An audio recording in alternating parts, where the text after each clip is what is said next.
नमस्कार, मैं हूं कुश कुमार। आप देख रहे हैं RNI न्यूज। बुलेटिन की शुरुआत करते हैं मैनपुरी से आई एक बड़ी खबर के साथ, जहां विधान परिषद चुनाव के दौरान फायरिंग से दहशत का माहौल बन गया। बताया जा रहा है कि फायरिंग करहल थाना क्षेत्र के मेन बाजार तहसील के पास हुई। स्थानीय लोगों के अनुसार इस दौरान पास के पोलिंग बूथ पर वोट डाले जा रहे थे। इसी बीच बीजेपी और सपा समर्थकों के बीच पर्ची बांटने को लेकर विवाद हुआ और इसी दौरान एक शख्स ने करीब 4 से 5 राउंड फायरिंग कर दी। हालांकि फायरिंग में किसी के भी मौत की खबर नहीं है, लेकिन चुनावी प्रक्रिया के दौरान फायरिंग की घटना से कई गंभीर सवाल खड़े हो रहे हैं। घटना के बाद मौके पर भारी संख्या में पुलिस वालों की तैनाती कर दी गई है। वहीं फायरिंग करने वाले युवक के बाइक को पुलिस ने अपने कब्जे में ले लिया है। इसके साथ ही पुलिस पूरे मामले की जांच पड़ताल कर रही है। आपको बता दें कि उत्तर प्रदेश में आज विधान परिषद की खंड स्नातक और खंड शिक्षक क्षेत्र की सीटों के लिए वोट डाले गए, जिसके नतीजे 3 दिसंबर को घोषित किए जाएंगे।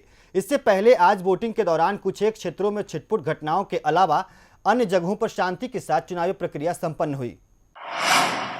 वहीं लखनऊ में वोटिंग के दौरान जिला अधिकारी अभिषेक प्रकाश काफी एक्टिव दिखे। तस्वीरों में आप देख सकते हैं, जिला अधिकारी अभिषेक प्रकाश एक पोलिंग बूथ का निरीक्षण करने पहुंचे हैं। यहां वह लोगों और कर्मचारियों से बातचीत कर व्यवस्थाओं का जायजा लेते दिख रहे हैं। वहीं प्रयागराज में हमारे संवाददाता कुश कुमार ने भी एक पोलिंग बूथ का जायजा लिया। साथ ही उन्होंने मतदान अधिकारी से भी बातचीत की है। विकासखंड प्रतापपुर के मतदान केंद्र पर उपस्थित है, जहां पर हमारे साथ से यहाँ के सेक्टर प्रभारी जो हैं, सेक्टर मजिस्ट्रेट महेंद्र सिंह सचान जी हैं। आइए हम जानते हैं कि यहाँ पर कितने मतदाता हैं और अभी तक कितने मतदान हो चुके हैं, कितने %। ये कुल मतदाता 1538 हैं, जिसमें से बूथ संख्या 69 में 589, बूथ संख्या 69A में 520, बूथ संख्या 70 में 709 और जो मतदान प्रतिशत अभी 12 बजे तक वाली फिगर में रहा है, ये 69 बूथ में जो है 16.46, 69A में 12.30 और 70 में 13.39। यहाँ पर कितने मतदान केंद्र बनाए गए? 3 बूथ हैं यहाँ। कितने बजे से ये मतदान चल रहा है और कितने बजे तक? 8 बजे से शुरू हुआ है और 5 PM तक है। 5 PM तक। टोटली कितने मतदाता हैं यहाँ पर तीनों बूथ पर? 1538। जैसा कि आपने बताया 1538 मतदाता यहाँ पर हैं और यहाँ पर मतदान जो है चल रहा है।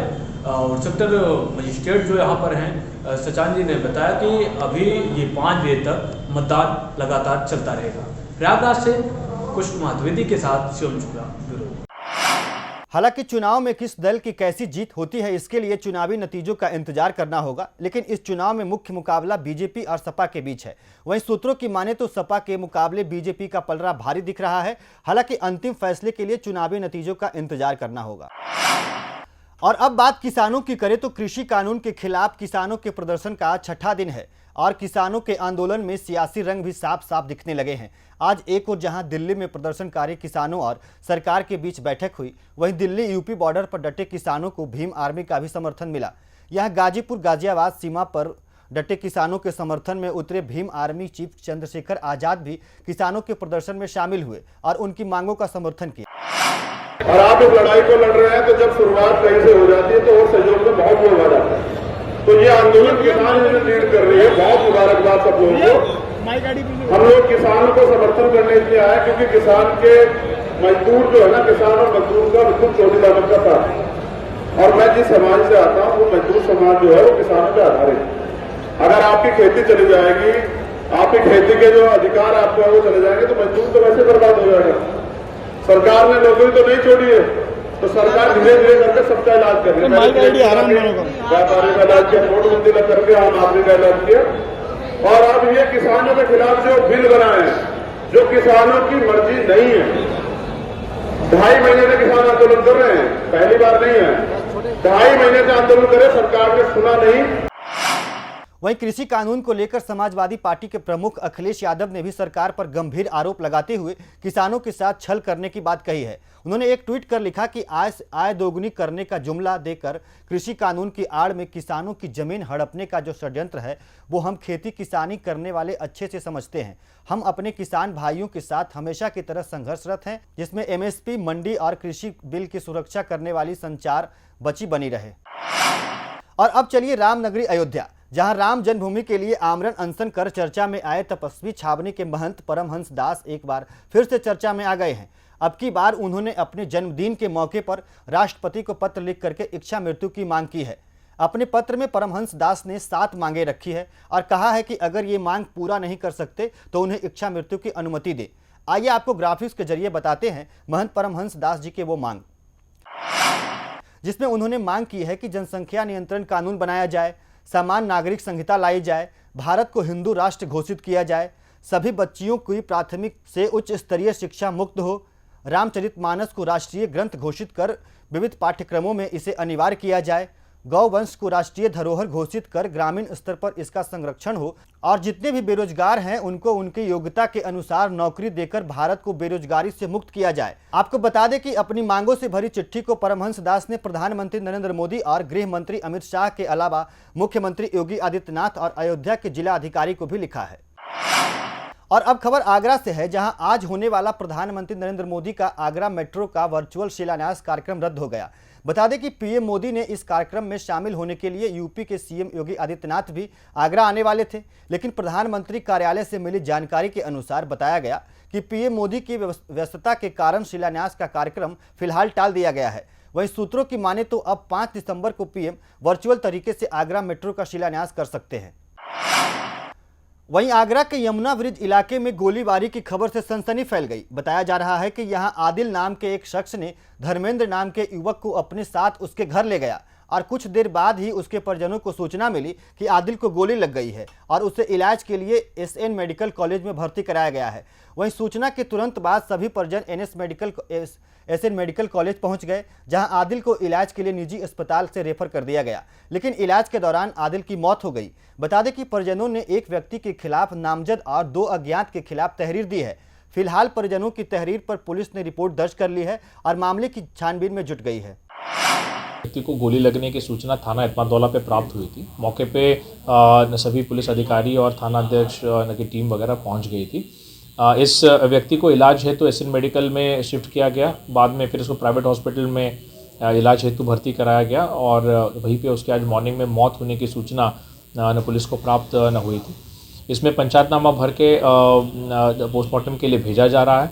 मुकदमे में एफआईआर की कॉपी जो तहरीर है वो हम लोगों को मिल गई है, उसमें एफआईआर पंजीकृत किया जा रहा है और एक व्यक्ति को इसमें पूछताछ हेतु थाने पे बुलाया गया है। हमारे घर से लेके गया है धर्मेंद्र कि हमें कोई काम है, ने कहा हमारे साथ चलो। घर में से लेके गया है, 3-4 लड़के और थे, उनको तो मैं देख नहीं पाई। धर्मेंद्र आया अंदर बुलाने, उसको देख ली, सर ले गया घाट पे गोली मार दी है। क्यों मारी? कोई रंजिश थी धर्मेंद्र से? सर हमें ये नहीं पता, वो तो वही धर्मेंद्र बता सकते हैं, रंजिश थी है क्या था। वहीं हमीरपुर में सपा जिला अध्यक्ष ने लाइसेंसी राइफल से खुद को गोली मारकर आत्महत्या कर ली। पूरा मामला सदर कोतवाली क्षेत्र के मोहल्ला यमुना घाट का है, जहां पर समाजवादी पार्टी के जिला अध्यक्ष संजय विश्वकर्मा ने खुद की लाइसेंसी राइफल से खुद को गोली मार ली। मृतक की पत्नी ने बताया कि राठ के रहने वाले एक नामी हिस्ट्री शीटर अखिलेश यादव से उनके पति का झगड़ा हो गया था। इसके बाद से ही वह डिप्रेशन में चल रहे थे। फिलहाल मौके पर पहुंची पुलिस ने शव को अपने कब्जे में लेकर पोस्टमार्टम के लिए भेज दिया है और मामले में आगे की कार्रवाई कर रही है। थाना कोतवाली सदर हमीरपुर अंतर्गत एक मोहल्ला है यमुना घाट पे, यहाँ के एक निवासी हैं संजय विश्वकर्मा। इन्होंने अपने आप को राइफल से गोली मार करके आत्महत्या की है।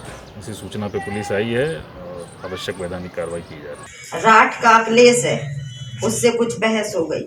हमने कहा परेशान हूँ, बात बताओ क्या बात। बोले हमारा टेंशन हो गया और नेता बुरा रहा कर उनके सुरेंद्र भाई था, नाम तो क्या नहीं बताया ना, हमने की जानकारी करी नाम की। बोले उससे बहस हो गई तो हमने कहा तुमने दारू पी?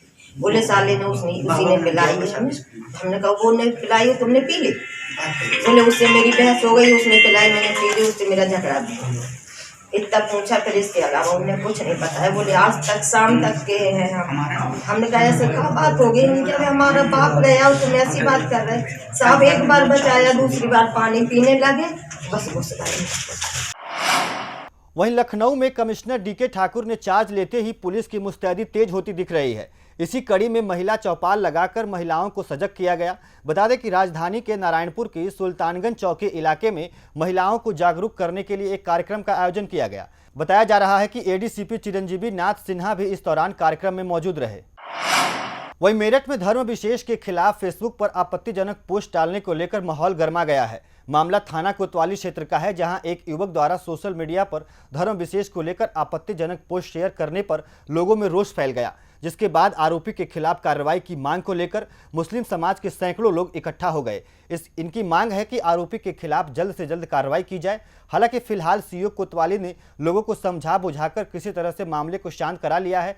वहीं तनाव को देखते हुए पुलिस भी खास सजग दिख रही है। थाना क्षेत्र कोतवाली के अंतर्गत रहने वाले एक राजा नामक व्यक्ति के द्वारा एक धर्म विशेष के संदर्भ में एक अत्यंत आपत्तिजनक टिप्पणी की गई थी। इसमें पुलिस के द्वारा तत्काल सक्रियता से कार्य करते हुए उस व्यक्ति को गिरफ्तार कर लिया गया है। आपत्तिजनक टिप्पणी को हटा दिया गया है। इसके संदर्भ में कठोर विधिक कार्रवाई सुनिश्चित की जा रही है और उस युवक को गिरफ्तार करके उससे विस्तृत पूछताछ की जा रही है। अभी के लिए मेरे साथ खबरों में सिर्फ इतना ही। और अधिक खबरों के साथ जुड़े रहिए RNI न्यूज के साथ।